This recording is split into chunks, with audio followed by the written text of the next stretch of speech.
Aloha and good afternoon, everyone. Today is Tuesday, November 19th, 2024, and it's now 2:33 p.m. Will the Committee on Transportation meeting please come to order? I'd like to welcome the members of this committee, Committee Vice Chair Cordero, Council Member Tupola, and Council Member Okimoto. For this meeting, Council Member Kiaina, who's a member of the committee, is excused. We also have with us Council Members Say and Waters.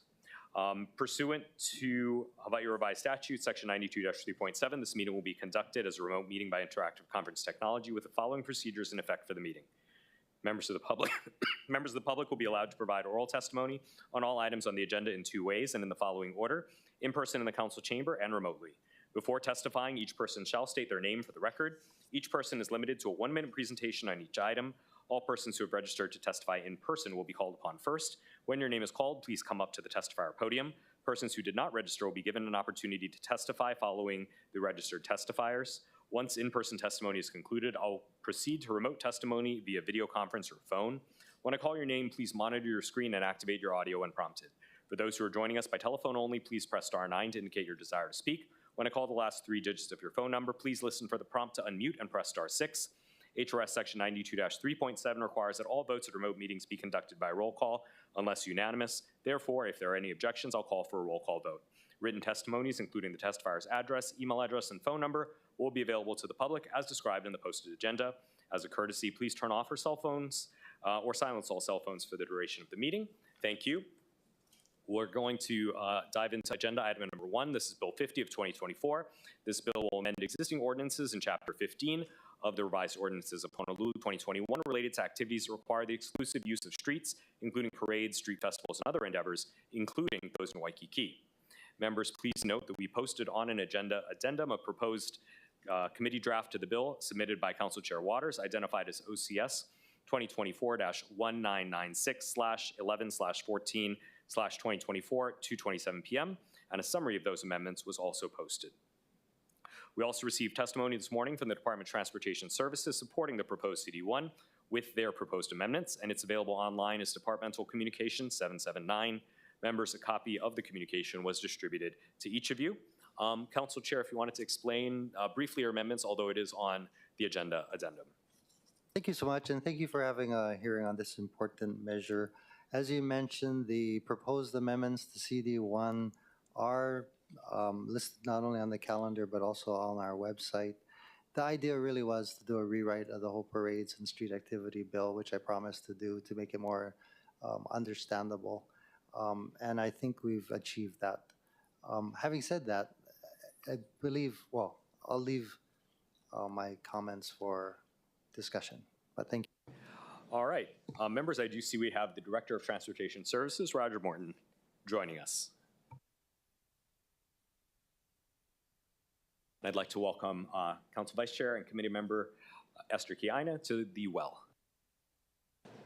Aloha, Council members. For the administration, Roger Morton. I'm the Director of Transportation Services. We strongly support Bill 50. We support, I've recently looked at the CD1, and we support the CD1 version as well. We made some comments. I apologize to the council. Our comments came a little bit late, but I got them there before the meeting started anyway.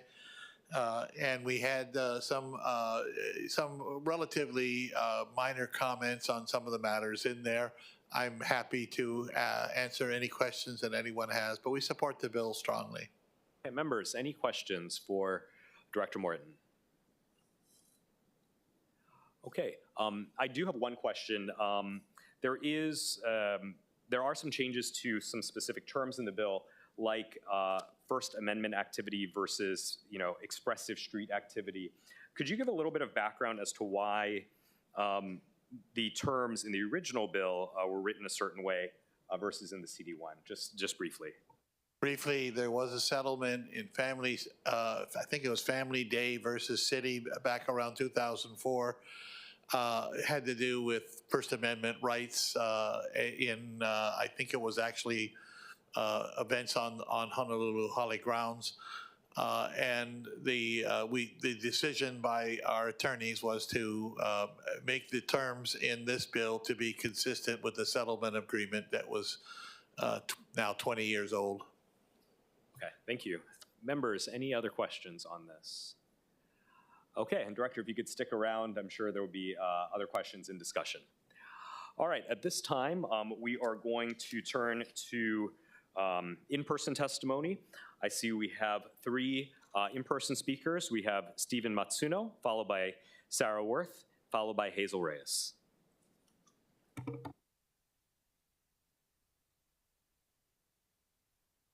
Right side button. Aloha. Thank you for having me, council members. I've worked in Waikiki for the last 45 years. I fully support this measure. Legacy events no longer feel special at this time. Sheer numbers have just made it commonplace. Our island has a lot to offer, and without just narrowing these events only to Waikiki, I think is a shame. I think there's a lot of opportunity for more of the island to be noticed and to be utilized. Simply put, a lot of the businesses in Waikiki were simply worn out. It's been taxing for us to do this. We love the street events. We actually participate in many of these legacy events, but it's simply too many. So we fully support this measure, and couldn't come none too soon. Okay. Thank you. Members, any questions for Mr. Matsuno? Okay, seeing none, thank you. Next we have Sarah Worth, followed by Hazel Reyes.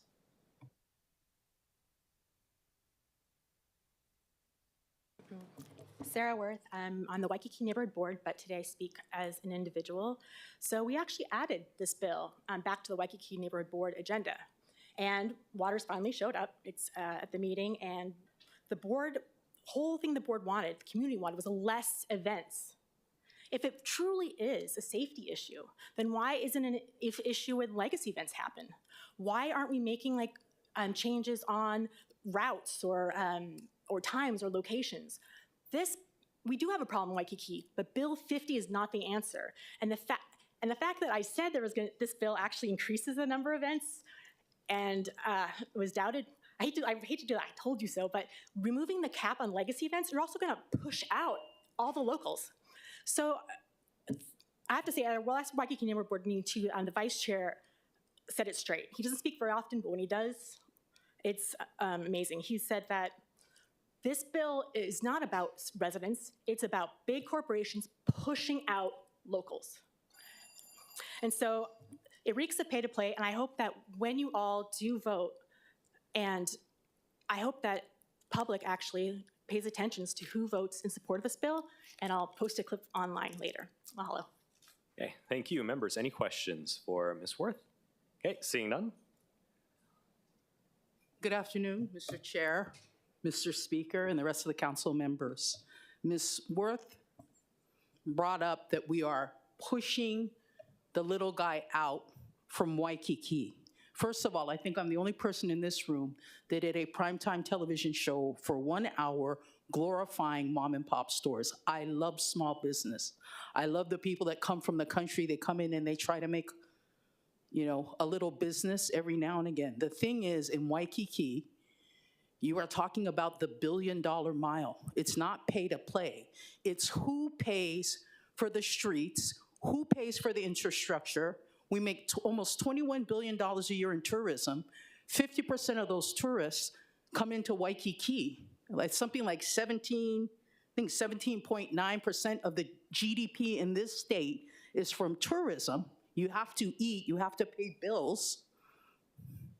And the lion's share of that, I think I wouldn't hesitate, of the money made on Oahu, it's something like 90% over that made in Waikiki. Now, do we want to beat up on these little guys that come in?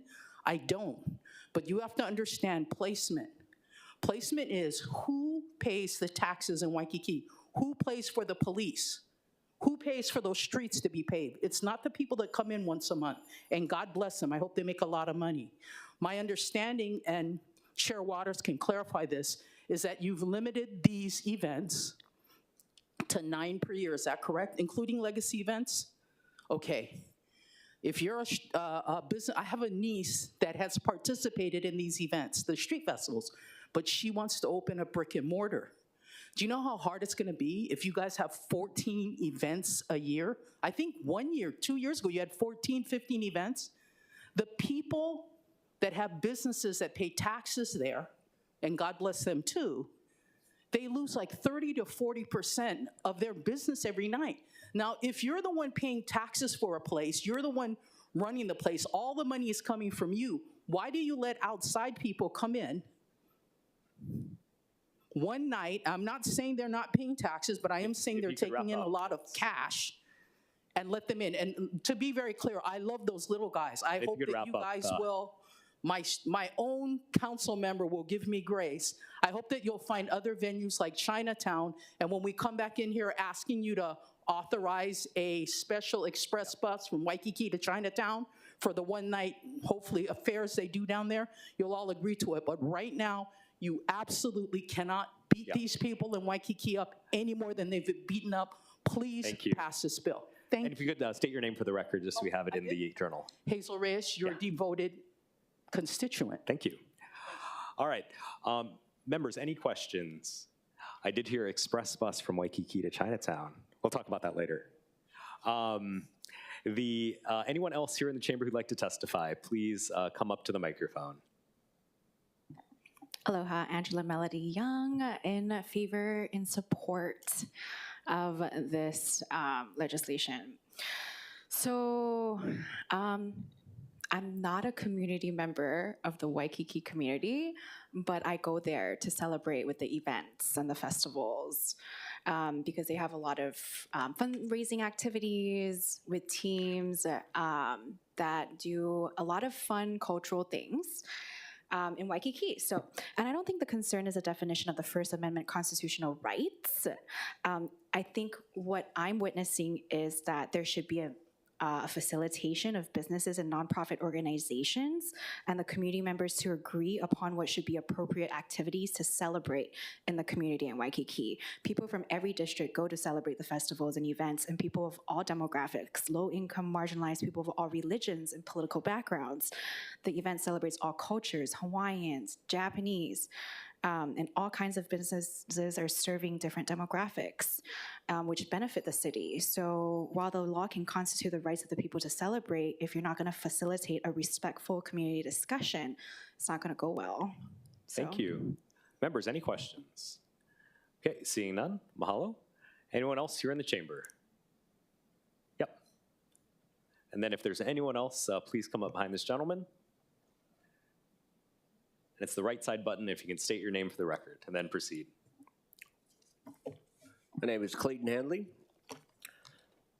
Selfishly, I wanted to pass because all the events for myself and everybody I know, every single week it seems like, driving down in Waikiki or Kalakaua, if it's closed, then Kohio is getting all the traffic. And the Kohio is going to go to one lane, because one lane is going to be for buses. So then all the deliveries, all the Ubers, everybody's going to be pulling over on the side of the road. You're not going to be able to drive at all on Kohio, selfishly. For work-related, I manage a number of restaurants on Kalakaua, and every time we have an event, yes, we serve food, and sadly, some of the items that we serve are similar to a lot of the vendors sell, but they can sell it for a third of what we're charging because we have labor, overhead. They don't have to deal with all the licensing. They just have to get permits. So it's already bad enough with all inflation, and we're just struggling, and it's a serious, I mean, there's so many events. What, 40 events? There's 52 weeks in a year. Basically, yes, please, please, help us. Thank you. Okay. Thank you. Members, any questions for Mr. Handley? Okay. Seeing none, last call for anyone in the chamber. Okay. Seeing that there's no other testifiers in the chamber, we'll turn to remote testimony. We have Greg Masakian, followed by Sandy Ye.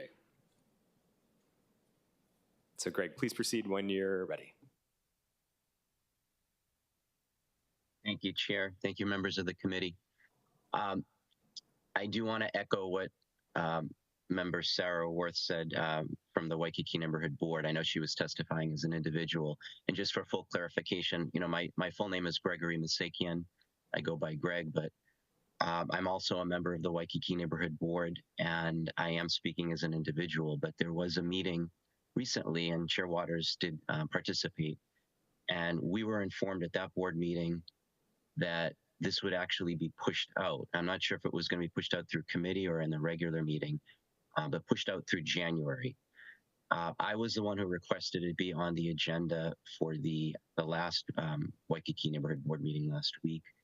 And with that said, we had a number of members that shared concerns about this. So there still seems to be a misconception of how this is going to drastically reduce the amount of festivals or legacy festivals, and that's a concern. It seems like it's not clear when people speak that they have a belief that there's something that's not there. So I fully echo what Waikiki board member Sarah Worth said as an individual. I'm saying the same thing. I hope you can pause this so we can get a bill that is actually relevant to the community and not based on specific intentions by a limited few people that are kind of pushing this through. So I appreciate the time to testify this evening or this afternoon. Thank you, members. Any questions for Mr. Misakian? Okay, hearing none, thank you. We also had Sarah Ye registered to testify remotely in support. Chair, testifier is not logged on. Okay, and then clerks, do we have anyone else standing by remotely to testify? Chair, there are none. Okay, seeing none, we'll close testimony. We can go into, let's go into discussion. Members, any discussion on the bill? Chair Waters. Thank you so much. As Waikiki board member Masikian said, that I asked that we postpone passing this measure out until next month, or since we're not having committee next month, perhaps in January. But I'd like to adopt the amendments. And basically, members, the ordinance has been rewritten a number of times, making it confusing. I think, in my opinion, that the proposed CD makes it more understandable. And I just want to make sure everybody's on the same page. Basically, First Amendment activities like Pride or Martin Luther King, those types, they're unaffected. Those are unlimited, right? You just have to pass a certain threshold. The Department of Transportation decides whether or not you meet that threshold, but we define what a First Amendment activity is. Second, legacy events are events that have been consistent or consecutive, I think is 15 years. So if you've had an event for 15 years or longer, you're protected. You're called a legacy event. And as long as you stay consistent, that you will stay that way. There's 11 legacy parades, 11 currently. There's 3 legacy street festivals. So what we're proposing to do is limit limit street festivals to 6. So that would mean there's already 3, there would be an additional 3 non-legacy street festivals. Yeah, 6. And then you break it up, that you can only have 2 per trimester, right? That way the community is not bombarded consistently, which they are now. And then you have 6 non-legacy parades would be allowed. So 6, you compete for these non-legacy spots. And then the mayor has what are called mayor's waivers. So the mayor could add on an additional 4. So if you just do the math on that, currently under the proposed CD2, that would limit all these street activities to 27. And by the way, we just want to limit this to Waikiki. I actually want to encourage other neighborhoods, whether it be Kaimuki, which is another part of my district, Kailua, downtown, Wahiowa. We want to have these, and I think the Department of Transportation is encouraging those as well, because basically you're closing down the street. That's why the Department of Transportation is involved. The bill further defines, like I said, what a street activity is, what a First Amendment activity is, what a parade is, and we divide out what a difference between a parade and a street festival. a legacy activity, and then the mayor's waivers. So I'm trying to make it as understandable as possible. I'm asking that it be postponed so that the Waikiki Neighborhood Board has a chance to again calendar this and then have a robust discussion. It's a difficult issue, I know, because just attending the Waikiki Neighborhood Boards over the years, and by the way, we've been talking, right, Department of Transportation, literally for years about this. So I'd like to give the Waikiki Neighborhood Board one more chance to opine on whether or not we should increase the non-legacy street festivals. I want to thank the testifiers who pointed out that the businesses in Waikiki who are paying very expensive property taxes, right? They have insurance and overhead and all these employees that we're trying to actually take care of as well, that those businesses are hurting whenever there's a street event. And it happens more often than you know, these street events, right? Like some people complain that it seems like it's every weekend. It's not every weekend, but it seems like it's every weekend. And that's where really I'm coming from. You know, we talked about where the money should go, and I thought a good idea was the Waikiki Business Improvement District. Those are the guys who do the Aloha Ambassadors. And then perhaps the revenue could also help with beach restoration. We know the beach is leaving us in Waikiki. I thought that money could possibly go there to help with beach restoration, but there seems to be a little bit of hullabaloo over that, so I'm okay with taking that out. But anyway, thank you so much, Chair. I really appreciate you giving me the time to talk about this measure. It's been a long time coming, but that's my suggestion, that if we could amend it to the proposed CD and then hold it at that matter to be brought up at a later time. Thank you. Thank you, and I appreciate your proposed draft. I agree there's been a lot of hullabaloo, and that's a particularly interesting term as the representative from Chinatown. But members, any further discussion? Councilmember Cordero. Thank you, Chair. It's not a discussion item, but just clarification on one of the amendments for the proposed CD1 about the difference on deleting the requirement for the applicant to provide for a liquor controlled area, and then it removes that, but it just requests to obtain the a liquor license from the Honolulu Liquor Commission. Does that mean that the controlled area still occurs, but to ensure that they have liquor licenses? Is that a change from the Liquor Commission itself? I believe that the requirement, regardless, is that they have a liquor license, which would define the perimeter in which alcohol could be served. But it doesn't, under the new draft, specifically call out a separate area other than what would be required under their liquor license. Okay, understood. Oh, that makes sense because it would be already contracted in their liquor license. Okay, thank you for that clarification. Thank you. Members, any other questions? Okay. Seeing none, I agree with the recommendation from Council Chair Waters to let this sit and allow the stakeholders just one more opportunity to provide their mana'o on it, including from around the rest of the island, because there seems to be an interest in having some degree of events elsewhere outside of Waikiki. So the chair is going to recommend that Bill 50 of 2024 be amended to a CD1, and specifically the CD1 TW3 put forward by Chair Waters, identified as OCS 2024-0996/11/14/2024, 2:27 p.m. Any objections, reservations to that recommendation? Okay, hearing none, the bill's been amended to a CD1. The chair then recommends that Bill 50 of 2024 CD1 be postponed to a date and time to be determined by the committee chair. Any objections or reservations? Hearing none, so ordered. So we'll look forward to having this back on a future Transportation Committee agenda.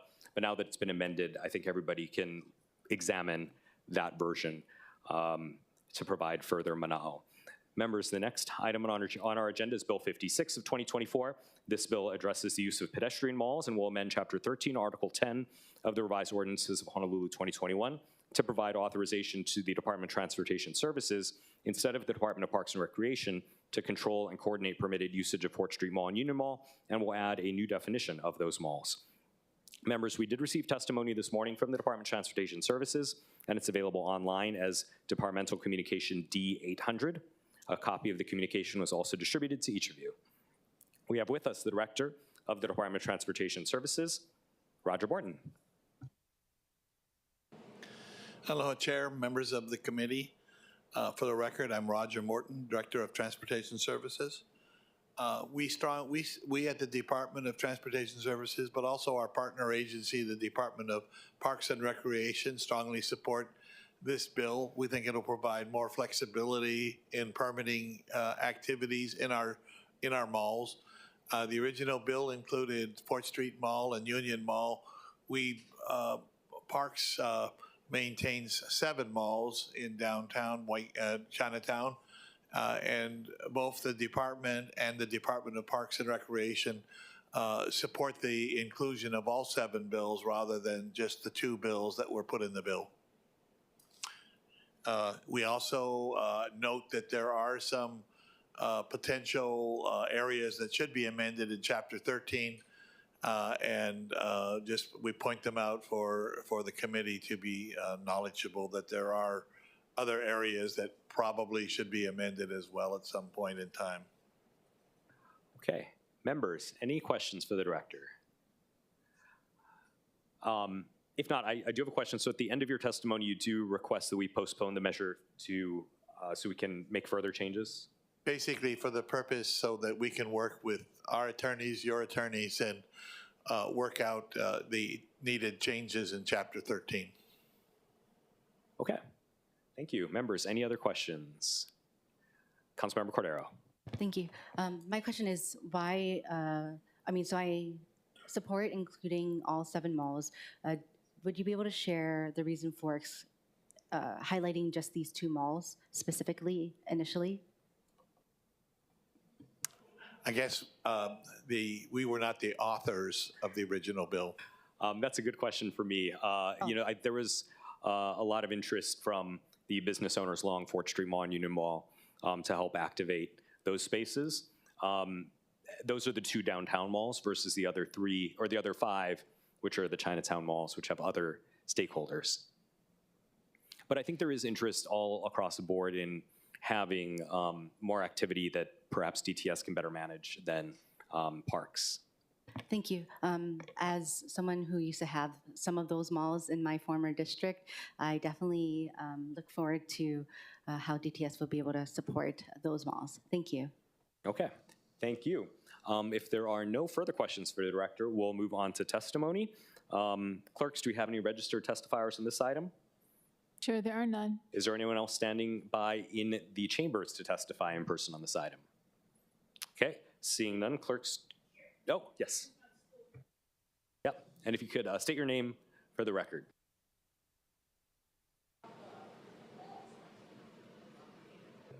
The right side button. Is that right? Hello again, this is Hazel Reyes. Since I'm still here, I'm gonna put my 2 cents in.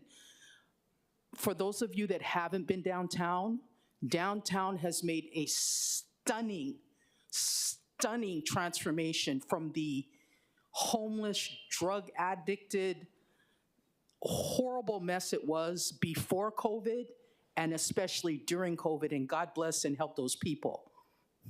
They've cleaned it up to the point that I hadn't gone downtown in years during COVID.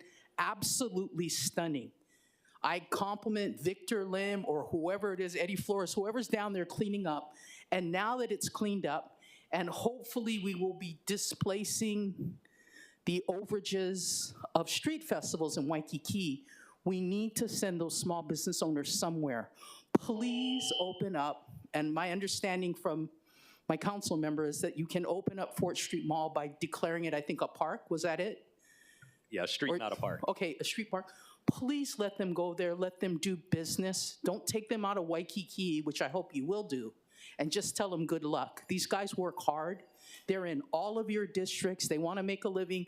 Let's revitalize Chinatown, which is the oldest Chinatown in the United States. It looks gorgeous. And hopefully you guys will put an express bus from Waikiki there when we come beg for it. But anyway, thank you. Please help these small business people. I didn't want to come up here and look like I don't care about them. I do care about them, but they don't belong in Waikiki. but they do belong downtown. And if they can revitalize Fort Street Mall Thank you. all the way around, we love it. Thank you. Anyone else in the chamber? Okay, hearing none. Clerks, is there anyone? Nope. Angela Melody Young. Aloha. Angela Melody Young testifying on behalf of CARES in strong support. So the goal is to revitalize downtown and to enforce this mandate. I think ideally the goal is to transform downtown, right, into a safe neighborhood. And so I think legislations and rules can only go so far. Activating neighborhood security watch with the community policing team can help facilitate these community goals. And also, I heard Office of Economic Revitalization is contracting with downtown entities and businesses to restore theater, arts, music, and culture. And so, in an indirect way, it does help to facilitate safety. Okay, thank you. Members, any questions? Okay, seeing none. Mahalo, and seeing nobody else in chamber, clerks, do we have any registered remote testifiers or anyone standing by remotely? Chair, there are none. Okay, seeing that there's none, members, is there any discussion? Yeah, I Councilmember have a Kiana. question. So I didn't see them testify, but you know how they have the Waikiki Business District, I forget what the association, and there's the Chinatown one. You know, did they weigh in on their on the administration's proposal to broaden it? Yeah, so I know that for Fort Street Mall and Union Mall, they definitely have. In Chinatown, I know they've wanted to utilize these malls a lot more, but not specifically. And I think that's why we're going to hold this for another month. Oh, okay, so, and Chair, you are open, yeah? Okay, I think it's good. Yeah. I was wondering how come they didn't bring it up, the association didn't bring it up initially. Yeah, so, well, that leads me to, if there's no further discussion, I wanted to recommend that we defer action on Bill 56 till the next Transportation Committee meeting, at which point we can have a little bit more input. Okay, thank you. Yeah. Okay, So, still an exciting bill. yeah. Members, any other discussion? Okay, hearing none, the chair recommends that action on Bill 56, 2024 be postponed to a date and time to be determined by the committee chair. Any objections or reservations? Hearing none, so ordered. Members, we do have a little special announcement before we adjourn. I wanted to welcome Hawaiian Mission Academy, which has been providing 129 years of Seventh-day Adventist education in the islands and 76 years at its current location on Pensacola Street in Councilmember Say's district. This is their seniors, the seniors from the American Government class, taught by Mr. Bernard. We also have with us Principal Sarah Baroro, teacher Lisa Gold, and teacher Joanna Zhao. They're here touring Honolulu Hale and seeing government in action. So thank you very much for joining us.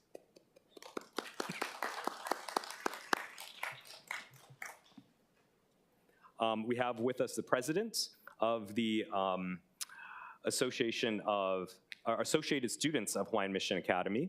I guess that's their student body, student council. We have Kirsten Wee, who's the president. Kirsten. We have their vice president, Coco Takebe, their secretary, Noelani Butler, and their religious VP, Michaela Baker. So thank you once again, and thanks for being a part of your student government. Yes, Councilmember Say. Would you mind if we invite the president to say a few words? Sure. If the student body president, President Wee, if you wanted to come to the mic and say a few words on behalf of your classmates, just briefly. Sorry to put you on the spot, but that's what happens when you're in student body.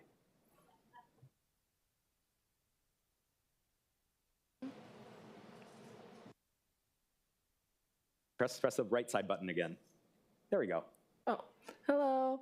Thank you for having Hawaiian Mission Academy here. We're really excited to learn and see how you guys do things. Yeah. Thank you. Yeah. Oh, actually, we have a question from Councilmember Say, who represents the area where the campus is on Pensacola Street. The question I'd like to pose to you this afternoon is, how many council members do we have? Oh, we have around 10, I think. Yeah. Like council members present here? No, city council members. Oh, we have, over here. 9. You got it. Terrific. And how many are females and how many are males?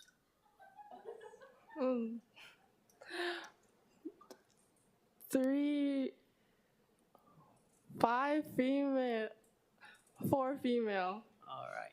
Yes. And the majority are in the males, right? Yes. For now. Thank you. All right. Well, thank you once again for joining us. Hopefully you had a nice tour of Honolulu Hale. And now that we've reached the end of our agenda, thanks for being here, and there being no further business, meeting's adjourned. It's 3:09. Mahalo.